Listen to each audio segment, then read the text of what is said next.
Welcome to this video. So I have my favorite Formula One car of all time, the 1995 Ferrari 412 T2 that Jean Alesi won his one and only Grand Prix, and also a famous car because this is the last ever Formula One car to win a Grand Prix powered by a V12 engine.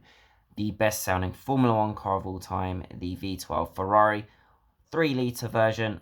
As 95 they had to descale down from 3.5 litre to 3 litre.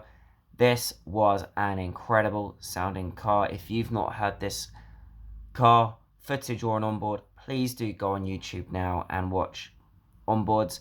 There's lots of Jean Alesi onboards from 1995, be it the start of the British Grand Prix or the Japanese Grand Prix, where he was a madman in the wet. He fell back so many times and still came through back up to second before retiring. A typical Jean Alesi race. Please do watch them. Anyway, this is my favourite Formula One car, as I've mentioned. Unfortunately, the Minichamps model above is quite old and outdated. It would have been released back in 1996, Paul's model up Minichamps. It's not a bad model. Obviously, it's just not as well detailed because it's very, very old. It's 30 years old. But nonetheless, GP Replicas made this version, and a couple of years ago they released it without the driver figure. I had that model and I've reviewed it here on my YouTube channel, where I did a comparison video, Minichamps versus GP Replicas. So I'm not going to go too into town because I already did that before, but let's just say I'm a little more relaxed on the GP Replicas model now because I appreciate GP Replicas more than what I did 2 years ago, because I now see where the Minichamps model is a bit more outdated, lacking a little bit of detail, just due to the age, which is fair enough, and GP Replicas are improving their models. They're still not perfect, but they are better, and they are doing a good job of the driver figures, the helmets and the figures, so fair play to them. So yep, I'll do a little bit of a close-up and show you around the Jean Alesi model a bit more. But just to mention, it is the Canadian GP spec, so it will have the fuel filler cap on the correct side and a TV camera on the right side of the engine cowling and a small camera there on the side of the front wing as well, and the nose cone. But yeah, I'll show you around the models now. So this is a really good angle where you can see both models together. Now, the proportions are good on the GP Replicas model. I famously slag them off all the time because sometimes they can be very bad, sometimes they can be okay. This model, they are okay. It's probably one of GP Replica's better models they have made. They've made some nice models and some poor models. This is definitely in their nice model category. This model, the 412 T2, is nice without the driver figure as well, I must say, because it's such a good looking Formula One car.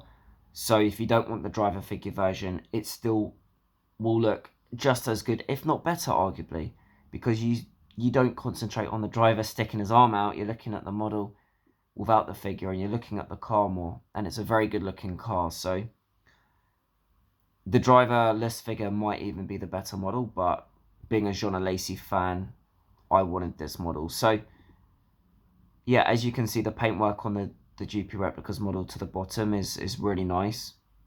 You've got photo etched parts like the chassis fasteners, the fuel filler cap, the TV cameras, those kind of things, which is nice, and the split wing plates as well on the front and rear. The carbon chassis fibre weave, in my opinion, is a bit too pronounced and thick. It is a bit too checkered like snakeskin, as I often say.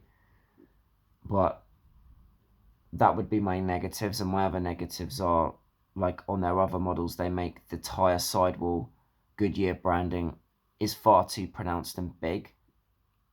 Like Minichamps, it's better where it's smaller. You can tell it looks more realistic.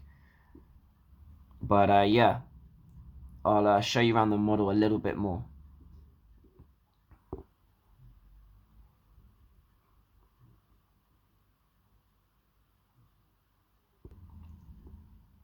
So as you can see, you have the TV camera at the front of the nose cone there, and also the front wing, which is quite cool.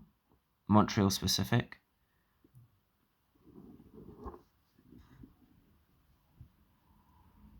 You will have the carbon fiber detail on the suspension as well, the brake ducts. Again, look at it, the chassis fasteners are too big. They're not the size of, you know, a cup like they would be in 118 to match this. So that's my criticism.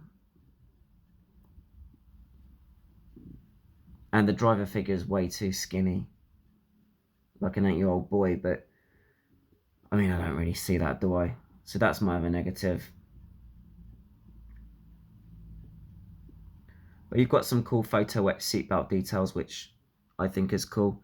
Obviously, the Minichamps driver figure is very basic and not as detailed because the model was made in 1996, so fair play to the guys. I actually fitted the marble decals on both models. I had to remove the marble decals on the Minichamps model. Sorry, I mean I had to remove the barcode decals on the Minichamps model and apply the marble decals. I think the Marksman decals, I had a set. You can get them from Canada.